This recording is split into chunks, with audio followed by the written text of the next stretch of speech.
학교에서 새벽에 과제를 마치고 친구 2명과 집에 가는데 술 먹은 남학생 7명이 우리에게 달려와 밀치면서 시발년들 맛있겠다라고 소리 질렀다. 말도 안 되는 소리다. 친구가 내리막길에 넘어져 피가 났고 남학생들은 웃었다. 나는 경찰을 부르려고 전화기를 뺐지만 남학생들은 내 폰을 빼앗아 자기들끼리 이리저리 돌리면서 비웃었고 그 과정에 나까지 밀치면서 나는 화구통과 내 졸작 과제가 든 가방을 놓치면서 넘어졌다. 그 가해자들은 내 물건들을 수로에 놔두고선 우리랑 놀자, 신고 안하면 이거 돌려줄게 라고. 해시태그는 경찰이라니 가해자인 줄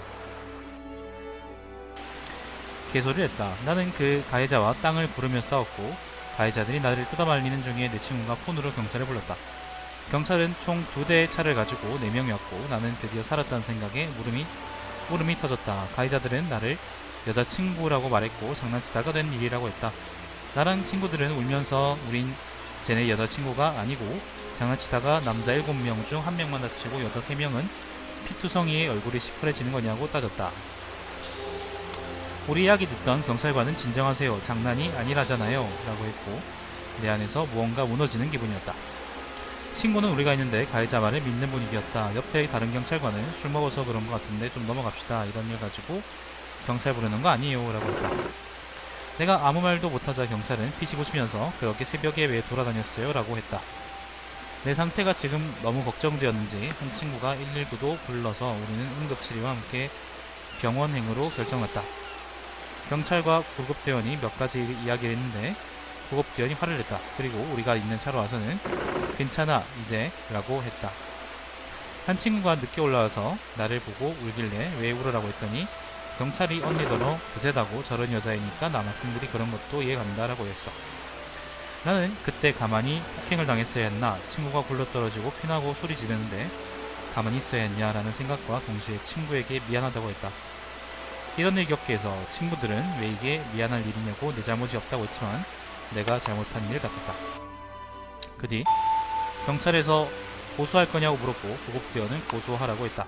난 후에 경찰 조사 받으면서 온갖 망언을 들었다. 멘탈이 무너져 근처에 살고 있던 언니에게 도움을 청하자 경찰들은 내게 180도 다르게 굴었다. 입구에서부터 오셨습니까? 인사를 했고 잠깐만요. 런던 속으로 말하네요.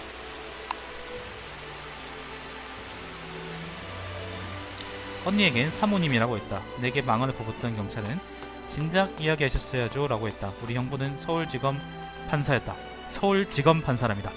내가 맞아 된다며 가해자가 이긴데 이해가 안 가는 경찰은 어디 간 걸까? 이야기는 되게 족같은 이야기입니다. 왜냐하면 실제로 그러지 않거든요. 잠깐만요. 일단 퀘스트 좀 하고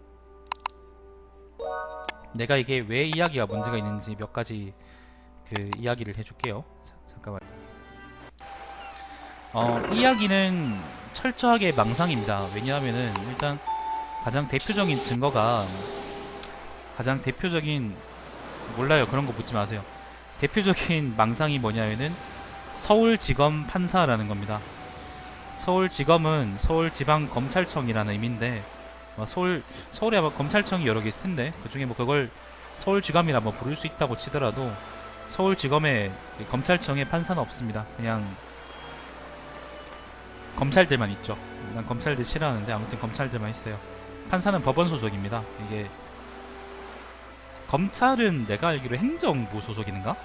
그리고 판사들이 이제 사법부 소속이에요. 그래서 검찰이라 그래서 우리가 뭐 법쪽 하니까 뭐 사법부다 뭐 그렇게 생각하는 경우가 많은데 아마 그렇지 않고 행정부 소속일 겁니다. 그리고 이제 일단 그거는 가장 큰 문제점이고 두 번째 증거는 경찰들은 이렇게 안 해요. 이렇게 안 해요. 뭐 옛날엔 이렇게 했을지 모르겠는데 요즘은 하도 지랄 많이 해가지고 경찰들의 수사 태도가 많이 바뀌었어요. 이런 사람이 있으면 보통 자기들은 안 얽히려고 그러고요. 그냥 형식적으로든 어떻게든 해주려고 그러고 뭐 적어도 이제 도와주진 않을 망정 아무튼 적어도 방해하지도 않아요. 아니 뭐 그리고 만약에 지금 이 글에서 얘기한 것처럼 직접적인 어떤 폭행이나 아니면 물리적인 충돌이 있었다면은 경찰들이 그걸 가지고 장난이라고 설령 하더라도 어쨌거나 범죄 사실이 인지됐기 때문에 거기서는 확실하게 어쨌건 조사를 하고, 그리고 그 출동한 거에 대해서 이제 경위서를 꾸미고, 그러니까 작성하고 이렇게 사건을 끝내요.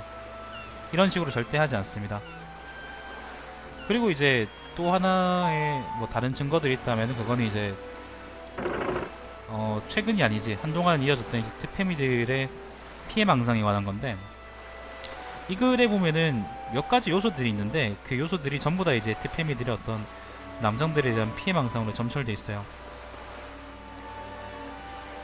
경향성이 있습니다. 예를 들면 어떤 거냐면은 새벽에 과제를 마치고 친구 2명과 집에 가는데 술 먹은 남학생 7명이 우리에게 달려 밀치면서 시발년들 맛있겠다라고 소리 질렀다. 말도 안 됩니다. 만약에 뭐 길 가다가 새벽에 이제 칼을 맞으면 칼을 맞았지, 누가 지나가다가 그것도 이제 3명이서 하고 있는데 그걸 밀치면서 그렇게 욕을 하면서 맛있겠다 그런 표현을 합니까?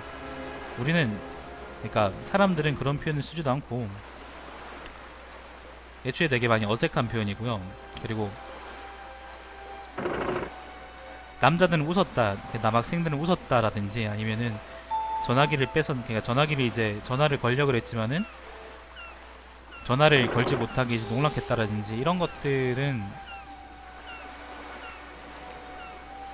특패미들이 보통 이제 남자들의 어떤 무슨 자기들이 표현을 하면 젠더 권력이라든가, 아니면 남성들이 위계라든가, 아니면 여자들이 이제 남자들에 비해서 신체적으로 그거 하다든가, 아니면 남자들에 대해서 이제 늦은 밤길이잖아요, 새벽길이잖아. 그러니까 그런 거에 대해서 항상 당할 위험에 노출돼 있다거나 하는 상투적인 사례들을 붙잡아서 이제 얘기한 것밖에 안 되는 거예요. 그러니까 일반적인 명제가 있다면 그 일반적인 명제를 소설을 만들어서 이렇게 이제 꾸며낸 거죠.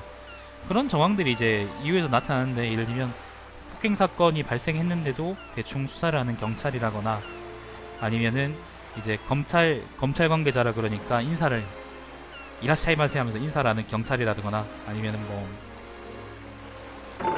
그 뭡니까 서울지검 판사라거나 뭐 이런 것들이 이제 특패미들이 얘기하는 그 되게 위험한 대한민국, 그러니까 되게 역같은 한국이라는 일반적인 주장, 그러니까 걔들이 이제 항상 뇌 없이 그냥 짓거리는 그 말들에 딱딱 맞아 떨어지는 거거든요. 그러니까 자기들의 주장을 가지고 이제 새로운 사례를 만들어낸 거죠. 만들어냈다는 거는 소설을 썼다는 거고, 그리고 이제 그게 결정적으로는 서울지검 판사라는 걸로 드러나면서 이제 많이 그 비웃음을 사고 있는 거죠. 트위터에서 나는 이런 얘기를 하는 게, 트위터에서 이제 애들이 이런 그 얘기를 하고 막 그 무슨 자기가 맞았다느니, 아니면 뭐 폭행 당했다느니, 아니면 뭐 뭘 하느니 그런 얘기를 하고, 그런 것들이나 일종의 패미들 사이에서 무용담 같은 게 되지 않았나, 난 그런 생각이 들어요. 그러니까 그 무용담이라는 게 나는 이런 것도 당해봤다 예를 들면, 그래서 예전에 왜 그런 거 되게 많았잖아요. 예를 들면 뭐 어디 성추행, 아니면 뭐 어디 강간이라든지 그런 그 옛날에 누구한테 당했었다 뭐 그런 얘기들이 되게 많았는데, 그 중에 사실 대부분은 진위 확인도 안 될 뿐더러 그 이야기들 자체도 굉장히 많이 좀 내가 방금 얘기한 것처럼 특패미들이 얘기하는 그 특정 사례들을 이제 짜집기 해서 만들어낸 형식을 취하고 있죠. 지금은 사람들이 사실 그렇게 올라와도 믿는 사람이 거의 없죠. 옛날에는 많았었는데 자기들이 스스로 자기 묘를 팠다고 난 얘기할 수도 있을 것 같은데, 아무튼 그렇습니다. 그 방금 제가 읽어드린 그 서울지검 판사 그 이야기는 그런 사례들 중에 가장 최근에 제가 봤던 사례인 거고, 그래서 그냥 한번 그 얘기를 다시 말씀드렸습니다.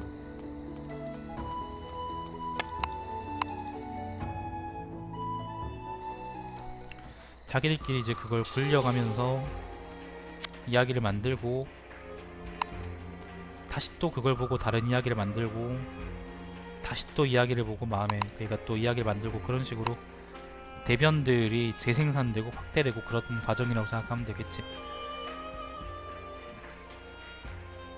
비슷한 이제 그 트위터 페미들보다 좀 더 앞서서 그런 짓을 한 놈들이 있었어요. 걔들이 누구였냐면은 네이트판 애들이었거든요. 네이트판도 이제 항상 그런 얘기 있습니다. 항상 시댁이나 아니면 남자친구나 그런 거에 대한 욕설이 난무하는 곳인데, 거기도 이야기들이 항상 패턴이 있습니다.